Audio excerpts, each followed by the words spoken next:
السلام علیکم ناظرین، میرا نام ہے بلال احمد اور آپ دیکھ رہے ہیں انفارمیشن ہب۔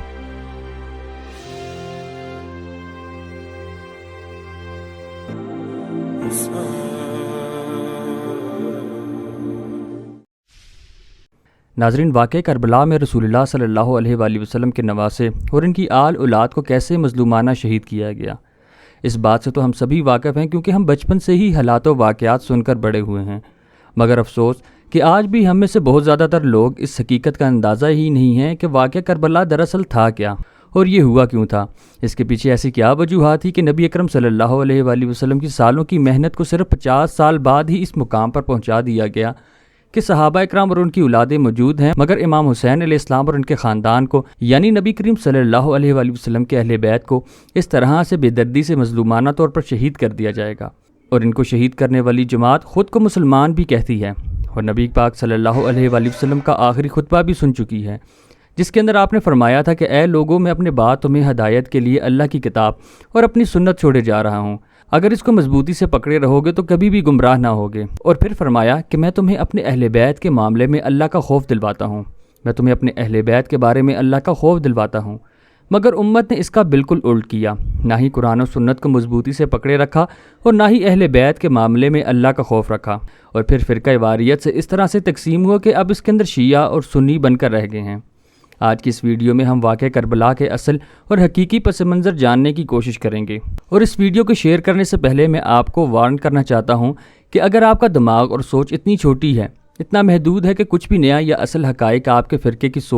سوچ سے آگے آپ کچھ نہیں سوچنا چاہتے، تو براہ کرم یہ ویڈیو مت دیکھیں، یہ ویڈیو آپ کے لیے نہیں ہے، اسے یہیں پر چھوڑ دیں۔ لیکن اگر آپ سچ جاننا چاہتے ہیں تو آخر تک اس ویڈیو کے ساتھ جڑے رہیے، اور یہ ٹاپک کیونکہ بہت بڑا ہے اور اس ویڈیو کے اندر اسے ایکسپلین کرنا سمندر کو کوزے کے اندر بند کرنے کے برابر ہے، لیکن میں نے اپنی پوری کوشش کی ہے کہ آپ کو تمام تر اہم حقائق کے ساتھ پوری تاریخ سمجھا سکوں،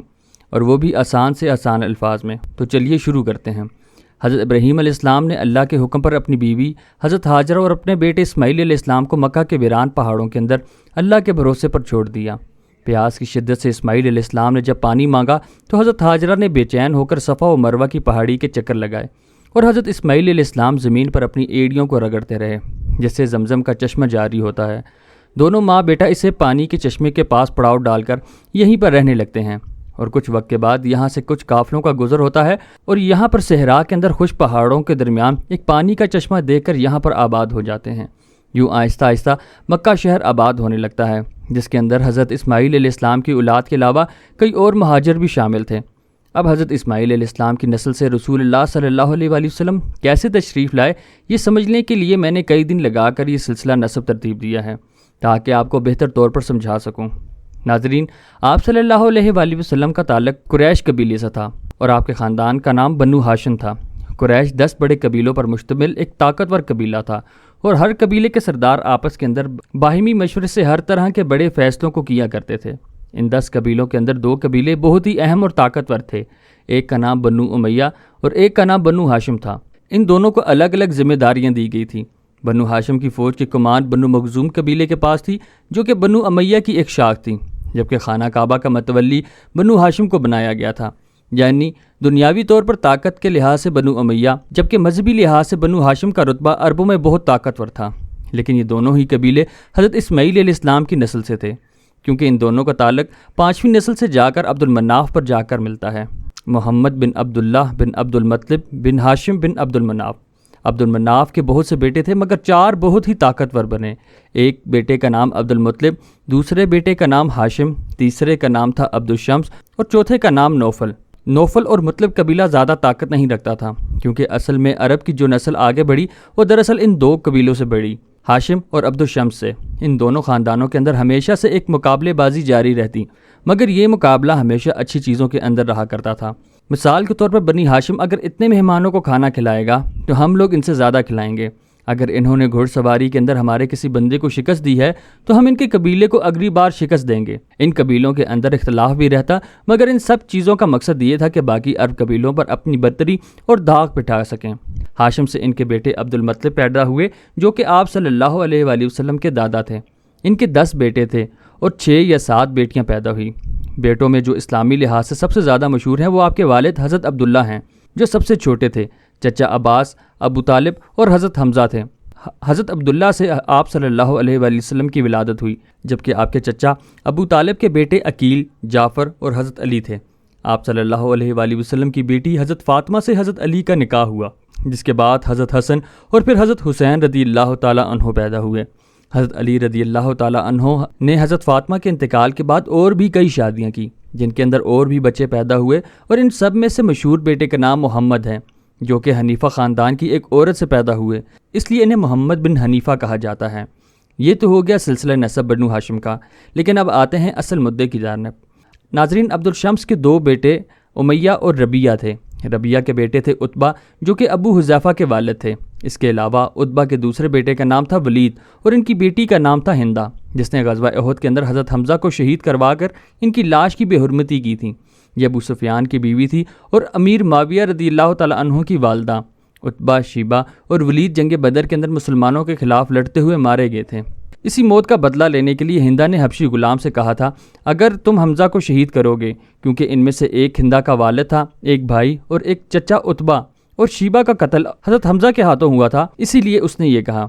امیہ کے دو بیٹے تھے، ضرب اور ابو لہب۔ قریش کی سپہ سالاری یعنی فوج کا اختیار انہی کے پاس ہوتا تھا۔ ابو العاص کے دو بیٹے تھے، عفان اور حکم۔ عفان کے بیٹے تھے حضرت عثمان رضی اللہ تعالیٰ عنہ، جو کہ تیسرے خلیفہ تھے۔ ان کے بیٹے تھے عبداللہ، چونکہ نبی اکرم صلی اللہ علیہ وآلہ وسلم کی بیٹی رقیہ سے پیدا ہوئے، مگر بچپن میں ہی انتقال کر گئے۔ جبکہ حکم کا بیٹا تھا مروان، جس کے تین بیٹے عبد الملک، عبد العزیز اور محمد پیدا ہوئے۔ حکومت اس کے بعد عبد الملک کے بیٹے اور پھر سلمان کے پاس گئی، اور سلمان نے اعلان کر رکھا تھا کہ میرے بعد حکومت میرے بیٹوں میں نہیں بلکہ میرے کزن عمر بن عبد العزیز کے پاس جائے گی، اور اس کے بعد میرے بھائی یزید اور پھر ہشام کے پاس۔ ناظرین، یہ وہ یزید نہیں ہے جو آپ سمجھ رہے ہیں، اسے ذرا آگر جا کے سمجھتے ہیں۔ اب آتے ہیں ضرب کی طرف، جس کے بیٹے پیدا ہوئے ابو سفیان، اور ابو سفیان اور ہندہ سے ان کے بیٹے پیدا ہوئے یزید، معاویہ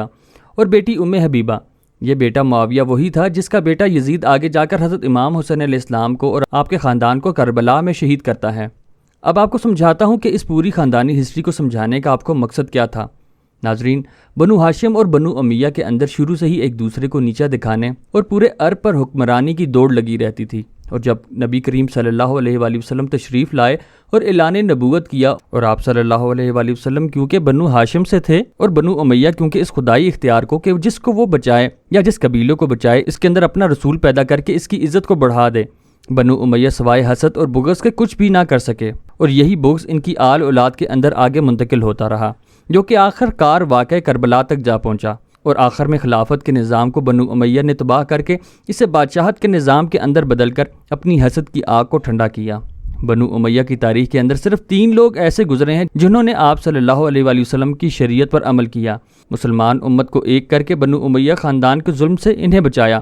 اور خود بھی بنو امیہ خاندان سے تھے۔ ایک ہیں حضرت عثمان بن عفان رضی اللہ تعالیٰ عنہ، جو کہ آپ صلی اللہ علیہ وآلہ وسلم کے داماد ہیں، اور آپ صلی اللہ علیہ وآلہ وسلم نے انہیں اپنی 2 بیٹیاں نکاح کے اندر دی، اور مسلمانوں کے تیسرے خلیفہ بھی ہیں۔ دوسرے ہیں عمر بن عبد العزیز، ان کا سلسلہ نسب آپ دیکھ لیں، اور یزید کا بیٹا معاویہ، جس نے ظالم بادشاہت اپنے باپ سے لینے سے انکار کر دیا۔ باقی جتنے بھی لوگ گزرے ہیں، انہوں نے صرف رسول اللہ صلی اللہ علیہ وآلہ وسلم کے خاندان اور اہل بیت سے اس کا بدلہ اسلام کی تعلیمات کو تباہ کر کے لیا۔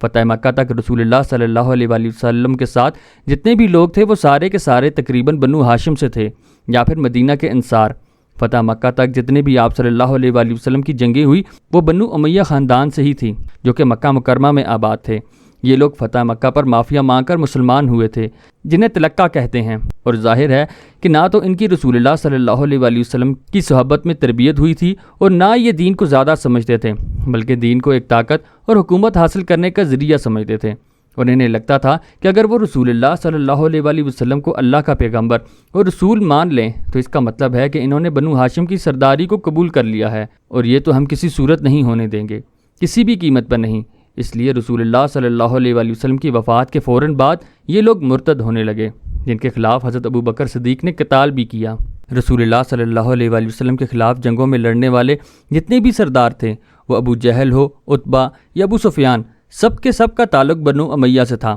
ابو سفیان بھی فتح مکہ کے بعد معافی مانگ کر مسلمان ہونے والے لوگوں میں شامل تھے، اور ان کی بیوی ہندہ بھی۔